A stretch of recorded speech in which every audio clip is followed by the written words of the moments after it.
Next thing I'm going to go with is ball location. Article 1.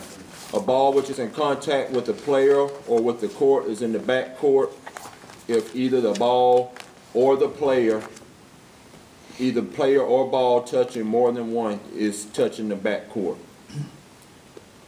A ball which is in contact with the player or with the court is in the front court if neither the ball nor the player is touching the back court.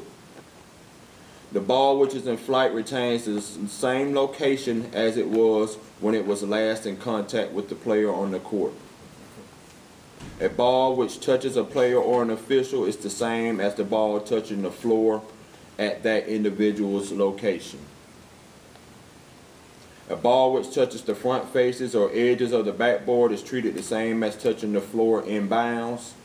Dribbling. During a dribble from back court to front court, the ball is in the front court when both feet of the dribbler touch the court entirely in the front court. Article 7, the ball is at the disposal of a player when it is handed to a thrower or free thrower, caught by a player after it is bounced to him, placed on the floor at the spot available to a player after a goal, and the official begins to throw in count. Any questions on that? I think that's pretty self-explanatory. Now, someone they're presenting the ball to the player. Mm-hmm. Disposal.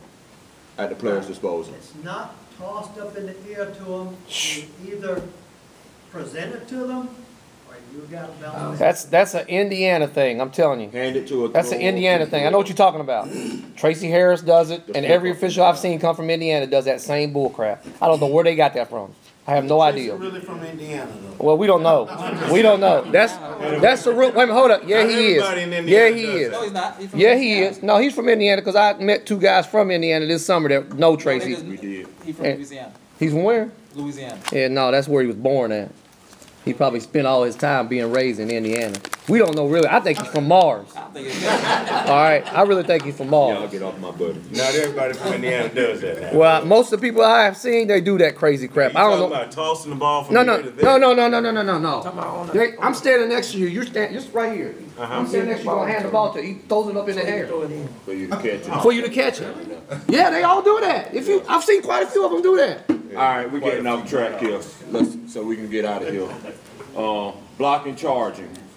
Section 7, Article 1.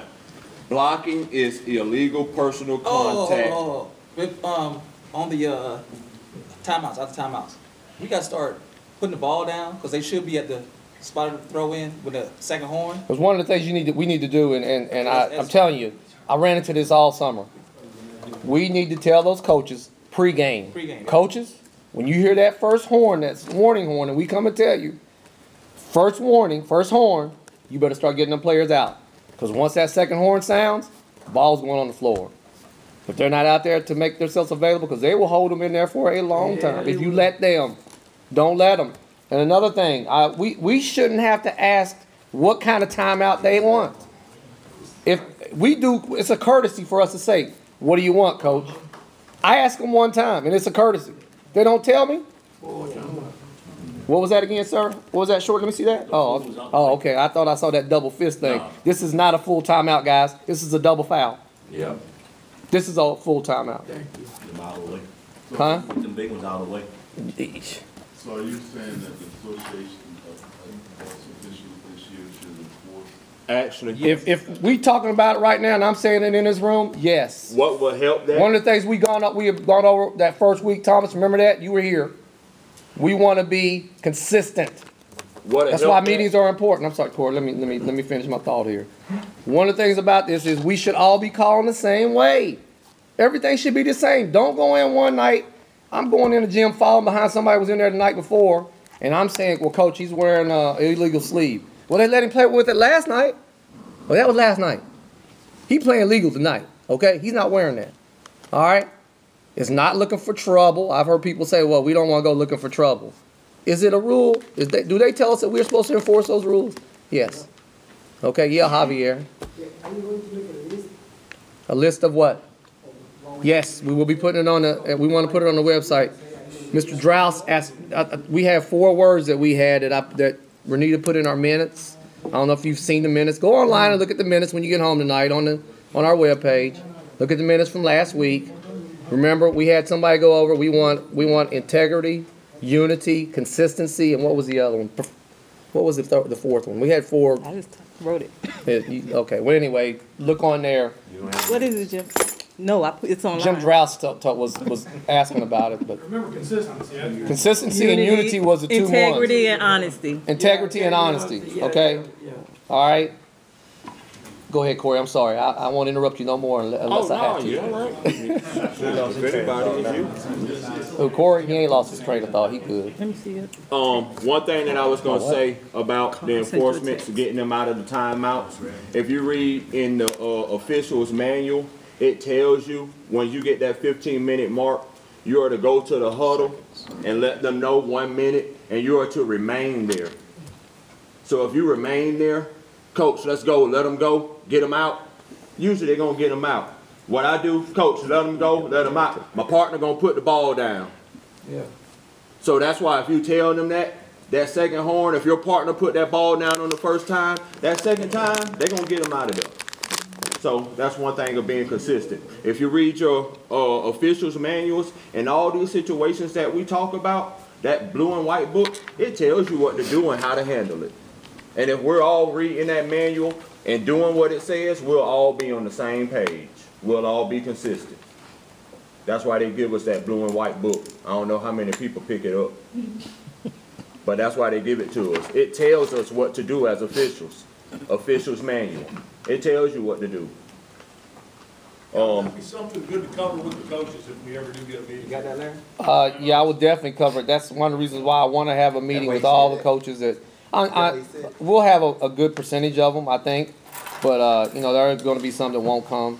Is there any meeting that they have? They're supposed to. They were required at one time to do the same rules clinic that we did, but who gives a darn about that rules clinic? Well, I'm just saying, if we know that they have a meeting for all the basketball coaches at some point, ask if we can be present at it for 10 Right. minutes or 20 minutes. Right. Well, Can you send an email? I'd rather have it as a separate meeting, but hey, that I'll ask. I will ask them about it. My concern would be getting them here. Right. Oh yeah. Well, we would do it in the gym, not here, because this is not big enough. This is not big enough to hold everybody. So. All right. What about email? We cool? Move That's what on. I'm gonna do. All right, let's move on. Section 7, blocking charging. Blocking is illegal personal contact which impedes the progress of an opponent with or without the ball. So you don't have to have the ball in order to get a blocking call. Charging is illegal personal contact by pushing or moving into an opponent's torso. I read that first, but let me go back to that blocking real quick. And it usually happens in the paint. And when you got teams that run motion and cutters, if I'm coming through the lane and I'm coming through my lane, I'm going on my cut and I'm trying to get around the basket, a lot of times you see those post guys there, they know that cutter's coming, they'll step out and boom, chuck them with an elbow or chuck them with the shoulder.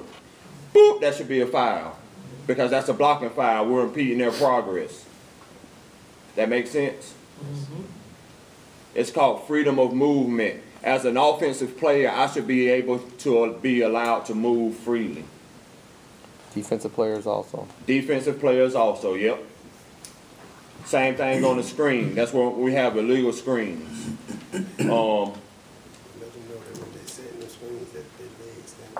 Terry Bradley, stand up for me, dog. Don't hit me either, because I know that you've been working out. All right, Terry Bradley, kind of space them. Terry Bradley standing there. I'm coming to set a screen on Terry Bradley. I can come as close as I want within his field of view. Right now, he can see me setting this screen. I can come as close as I want as long as I don't make contact. Therefore, I can come right here. But the key is, I must be within my vertical plane. My vertical plane is my shoulder width. So therefore, right now, I'm in my vertical plane. Right here. I'm in my vertical plane. He's now allowed to get around. It is on him now to avoid the contact. And I can't go through you. Can't go through me. We should have an offensive foul. If he, don't hit me hard, dog. Dog. Right now, I was set legal. I had a legal screen. He does that. Knowingly, we should be going the other way. All right, now, I'm coming here to set a screen, and I get like this. Now he tries to go around me, and he clips, boop. We should have a foul, blocking foul. Because now, I'm not outside, I'm not within my vertical plane. My legs, I'm not within my vertical plane. Or, if he's there, and I set my screen out like this, I am no longer in my vertical plane. So we should start having fouls on those, and that'll help clean up our play a lot. Any more questions about that? You have to be facing no. No, I don't. You don't have to be facing him. What if you Good set point. that screen behind him? Good point, Mr. Carl Lewis. Come on back to your brother. That's considered a blind screen. Now, if he's there, and now his head is pointing away from me, he cannot see me setting a legal screen. I now have to give him a step to a step and a half, setting my screen. So now that when he turns, now he has a chance to see me and a chance to change his direction. But now, if he's there, and I set this screen right here, he ain't got no chance at all on that. So we should have an illegal screen if it's to the back of the head and out of his field of vision. Yes, sir. There was a sitting where the player ran up, set a screen, but then pivot away. Okay. If he sets a legal screen first, That's the play they run. and when he turns and he pivots, if I turn and I'm not turning in a way that I impede his progress, which is what they do a lot, it's legal. And usually for that to happen, stand up, Terry. Don't stand up. Why don't you just stay up, man? Yeah, you might as The well. basket. All right, They turned. he's turning. All right, now, if I could turn and seal him before he gets his head and shoulders past me, I'm legal. But now, if he goes, and now he goes, go ahead, Terry. Now, I'm turning, and now, You stop. that's illegal, because I This- just impeded his progress. This is also a point of emphasis post-play. Then it becomes illegal. Did that make sense? Yeah, that makes sense. But from Are you talking about setting a screen, that little screen roll that they run, that they do, it's so Screen and roll. quick now that Yeah. the way they run them now, they get a little contact and then they roll real quick. Screen and roll. And it's almost like they're setting a little legal screen. You gotta watch it real close. Because a lot of times it looks like they're illegal, but they're not. Because they're Now, doing if it he so rolls- fast. If he rolls and he don't make any contact with him, then you ain't got nothing. Yeah. Well, show me the call for a legal screen. Call for an It's either illegal a screen. block. Because you keep saying legal screen. That's a Well, block. a legal screen, first of all, is a team control foul. A team control foul, so it's a fist pump. Yeah, that's what I'm saying. Okay. You keep saying legal screen. and Yeah. you It's a guys fist do- pump. It looks a screen. They gonna look But for a I legal think screen over call. the There's no years, legal for some screen. Well, reason, look. it has been considered we go with the block. You hear people say all the time, coach, a ref, that's a moving screen. A screener can be moving. As long as they're moving the same. So it's either a legal screen or it's illegal. So there's nothing wrong with saying, boop, illegal screen. If you ever heard me, That's what I say all the time. Illegal. I say, that I illegal. yell illegal. Illegal. And usually they know what you meant. Illegal.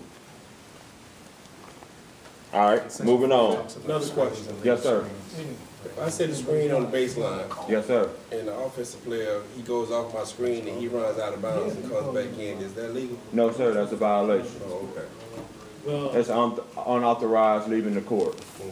'Cause you that's just- true, but during the season, you find a lot of our guys not called. We better be calling that. They don't call, that's why All I'm. right. Better be calling that. Did everybody hear? You heard that? Did everybody hear what Carl Lewis just said? If a player runs out of bounds and he's not forced, Man, I wish I had a chalk. if he's not forced out of bounds, what is that? It's a violation. The defender can't do it, and neither can offensive player. Now, what you gonna call on the defender? Nothing. At what point does the guy establish himself back on the court, though?